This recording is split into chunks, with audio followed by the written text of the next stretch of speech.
அஸ்ஸலாமு அலைக்கும் வரஹ்மத்துல்லாஹி தஆலா வபரகாத்துஹு. பிஸ்மில்லாஹிர் ரஹ்மானிர் ரஹீம். அன் ஹுதைஃபா ரலியல்லாஹு அன்ஹு அனின் நபி ஸல்லல்லாஹு அலைஹி வஸல்லம் வல்லதி நஃப்ஸி பியதிஹி லதஅமுருன்ன பில் மஅரூஃப் வலதன்ஹவுன்ன அனில் முன்கர் அவ் லயூஷிக்கன்னல்லாஹு அன் யபஅஸ அலைக்கும் இகாபம் மின்ஹு சும்ம ததுஊனஹு ஃபலா யுஸ்தஜாபு லக்கும். ரவாஹு திர்மிதி. நபி ஸல்லல்லாஹு அலைஹி வஸல்லம் அவர்கள் நவின்றதாக ஹஜ்ரத் ஹுதைஃபா ரலியல்லாஹு தஆலா அன்ஹு அவர்கள் அறிவிப்பு செய்கிறார்கள். என்னுடைய ஆத்மா யாருடைய கரத்தில் இருக்கிறதோ அந்த அல்லாஹ் மீது ஆணையாக, மக்களே, நீங்கள் நல்லதை ஏவியவாறு இருங்கள், தீயதை தடுத்தவாறு இருங்கள். இவ்வாறு நீங்கள் செய்யாவிட்டால் உங்கள் மீது அல்லாஹ் இகாபை அனுப்பிவிடுவான், வேதனையை, சோதனையை அனுப்பிவிடுவான்.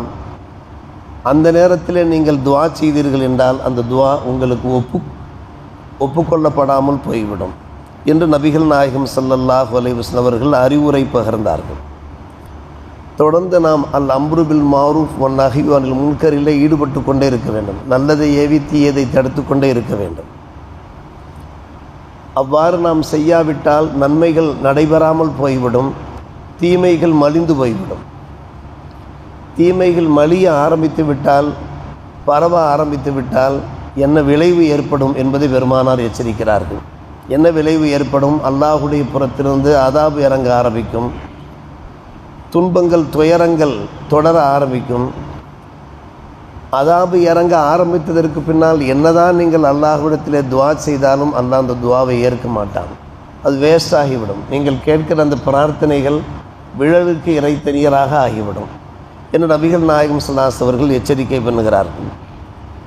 எனவே என்றைக்கும் நாம் அல் அம்ரு பில் மஅரூஃப் வன் நஹ்யு அனில் முன்கர், நல்லதை ஏவி தீயதை தடுத்தவாறு இருக்க வேண்டும்.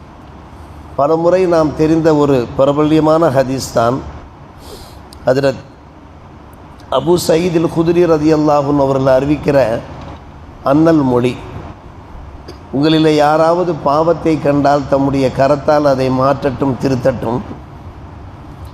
தம்முடைய கரத்தால் திருத்த முடியாத போது தம்முடைய நாவனால் எடுத்து சொல்லி மாற்ற முயற்சிக்கட்டும். அதுவும் முடியாத போது கல்விலையாவது வெறுக்கட்டும்.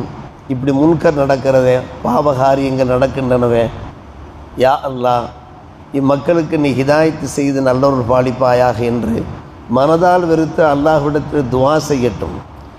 இது ஒரு குறைந்தபட்ச ஈமானாக இருக்கிறது என்று நபிகள் நாயகம் ஸல்லல்லாஹு அலைஹி வஸல்லம் நவின்றார்கள். மக்கள் மத்தியிலே பாவங்கள் பரவலாக இருக்கிற போது, குற்றங்கள் தொடர்ந்தவாறு இருக்கிற போது பார்த்தும் பாராது இருக்க முடியாது. நம்முடைய அண்டை வீட்டாரிலே மக்கள் தவறுகள் செய்தவாறு இருப்பார்கள், குற்றங்கள் செய்தவாறு இருப்பார்கள். நம்மால் எந்த அளவுக்கு இனிமையான முறையில் திருத்த முடியுமோ திருத்த முயற்சிக்க வேண்டும். பெற்றோரை துன்புறுத்தக்கூடியவர்கள் இருப்பார்கள், மனைவி மக்களுக்கு வஞ்சகம் செய்யக்கூடியவர்கள் இருப்பார்கள். அப்போது நாம் அவர்களுக்கு எடுத்து சொல்ல வேண்டும், இப்படியெல்லாம் செய்யக்கூடாது, பெற்றோருக்கு செய்ய வேண்டிய மரியாதையை செய்ய வேண்டும், கூட பிறந்தவர்களுடைய அந்த ஹக்குகளை சரியான முறையில் நிறைவேற்ற வேண்டும், மனைவி மக்களுக்கு செய்ய வேண்டிய கடமைகளை எக்கேடு கெட்டு போகட்டும் என்று நாம் இருக்கவே கூடாது. பாவங்கள் அப்படியே பரவிக்கொண்டே போனால் அல்லாஹுடைய புறத்திலிருந்து இறங்கப்படுகின்ற அதாபுக்கு நாமும் ஆளாக வேண்டிய நிலை உண்டாகிவிடும் என்பதுதான் பெருமானாருடைய ஒரு எச்சரிக்கையாக இருக்கிறது.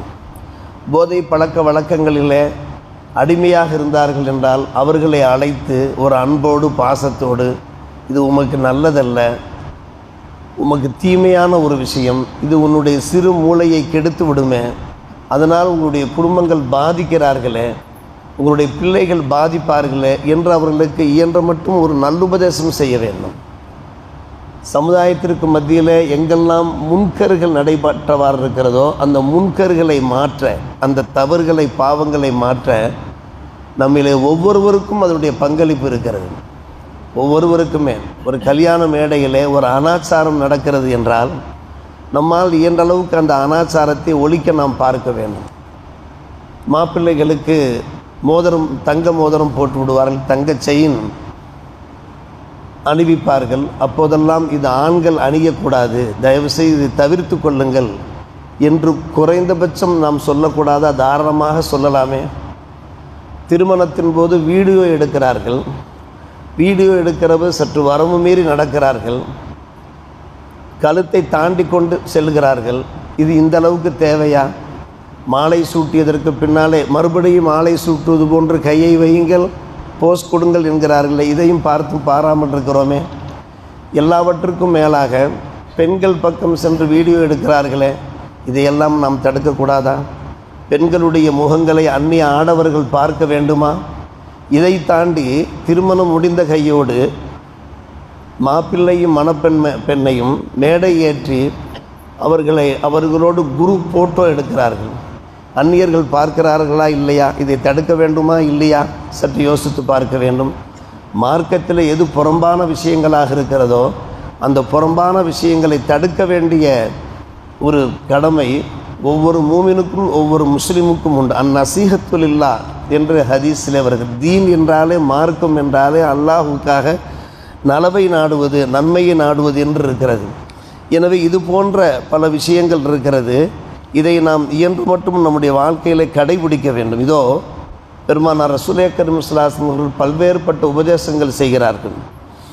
நாம் பலமுறை கேள்விப்பட்ட ஒரு விஷயம்தான், நீங்கள் கடை தெருக்களிலே அல்லது தெருக்களிலேயே கூட நீங்கள் தெருக்களில் அமர்ந்தவாறு இருக்காதீர்கள், அதை தவிர்த்து கொள்ளுங்கள் என்றார்கள் பெருமானார். அப்போது சஹாபிகள் கேட்டார்கள், யார சொல்ல, சில சமயங்களில் கடைகளில் அமர வேண்டிய நிலை ஏற்படுகிறது, சற்று நேரம் அமர்ந்து சில வேலைகளில் ஈடுபட வேண்டிய அவசியம் ஏற்படுகிறது.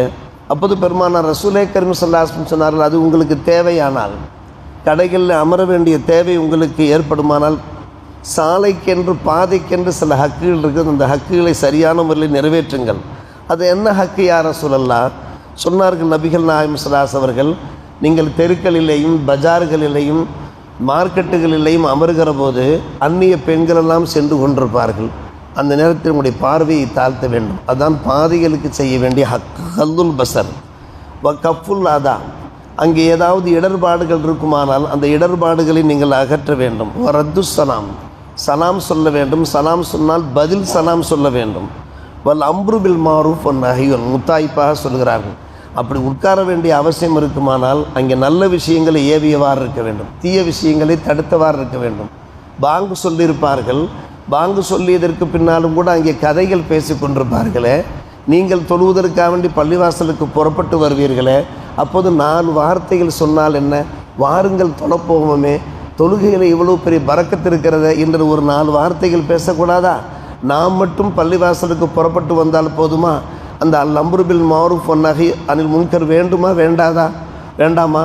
சுன்னத்துக்கள், பல சுன்னத்துக்கள் கடைபிடிக்கப்படாத போது அந்த சுன்னத்துகள் கடைபிடிக்கப்பட வேண்டும் என்று சொல்வதில் நமக்கு என்ன குறை வந்து விட போகிறது?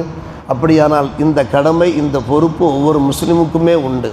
சமீபத்தில் ஒரு நண்பர் சொல்லி கொண்டிருந்தார், முஹர்ரம் 9, 10 அந்த நாட்களிலே நோன்பு நோற்பது அது ஒரு அழகிய சுன்னத்தாக, நீண்ட நெடிய காலமாக தொடர்ந்து வரக்கூடிய ஒரு சுன்னத். அந்த நாட்களிலேயும் கூட விசேஷங்கள் வைக்கப்படுகிறது என்றால் நாம் அவர்களுக்கு சொல்லப்பட வேண்டுமே, இந்த சுன்னத்தான நோன்பு வைக்கக்கூடிய இந்த காலகட்டங்களில் தான் நீங்கள் விசேஷங்கள் நிர்பந்தம் கட்டாயம் என்றால் அது வேறு விஷயம். நிர்பந்தம் இல்லாத போது, கட்டாயம் இல்லாத போது, அடுத்த நாட்களில் அந்த நோன்புகள், அடுத்தடுத்த நாட்கள் அந்த விசேஷங்களை நடத்த வாய்ப்பு இருக்கிற போது அவர்களிடத்தில் ஒரு இதோபதேசமாக சொல்லலாமே என்று ஒரு நண்பர் நம்மிடத்தில் சொல்லி கொண்டார். இப்படி பல விஷயங்கள் இருக்கிறது. கடமைகளை கடைபிடிக்கிற விஷயத்தில், சுன்னத்துகளை செயல்படுத்துகிற ஒரு விஷயத்தில் அல்-அம்ரு பில் மாரூஃப், நல்லதை நாம் ஏவியவாறு இருக்க வேண்டும், தாவத்து பணிகளில் இருந்தவாறு இருக்க வேண்டும். அப்படி தாவத்து பணிகளில் இருக்கிற போது, தீமைகள் மலியாமல் இருக்கிற போது தான், பரவாமல் இருக்கிற போது தான் அல்லாஹ்வுடைய முனிவு இறங்காமல் இருக்கும். அல்லாஹ்வுடைய முனிவு இறங்கிவிட்டால் அல்லாஹ் பாதுகாக்க வேண்டும். அதாபு இறங்கிவிட்டால் அந்த அதாபு எல்லாரையும் சேர்த்து தான் சூழ்ந்து கொள்ளும். காலரா வருகிறது, அது வருகிறது, கொரோனா வருகிறது, எல்லாரையும் தாக்குகிறது, நல்லவர்களையும் சேர்த்து தாக்குகிறது என்றால் ஏன் நல்லவர்களையும் சேர்த்து தாக்குகிறது? ஏன் தாக்குகிறது? அந்த நல்லவர்கள் நாம் மட்டும் நன்றாக இருந்தால் போதும், நாம் மட்டும் மூமின்களாக வணக்கசாலிகளாக இருந்தால் போதும், யார் எப்படி போனால் என்ன என்று கண்டும் காணாமல் இருக்கிற போது தான் தீயவர்களுக்கு அவர்களை சூழ்கிற அந்த அதாபு இருக்கிறதே, நல்லவர்களையும் சேர்ந்து சூழ்கிறது. அப்படிப்பட்ட ஒரு நிலை வந்து விடாமல் பார்த்து கொள்ளுங்கள்.